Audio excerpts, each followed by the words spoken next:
अस्सलाम वालेकुम, my Organics में खुश आमदीद।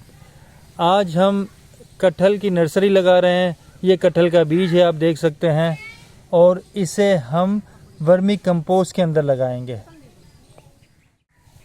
ये हमने वर्मी कंपोस्ट की बैग्स तैयार किए हैं।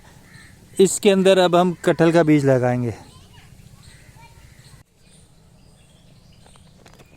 ये जी कटहल का बीज है, और ये हम एक एक बीज एक एक बैग में लगा रहे हैं। आज की तारीख़ है 26 जून 2025। तो हम इसका रिज़ल्ट आपको दिखाएंगे इंशाल्लाह।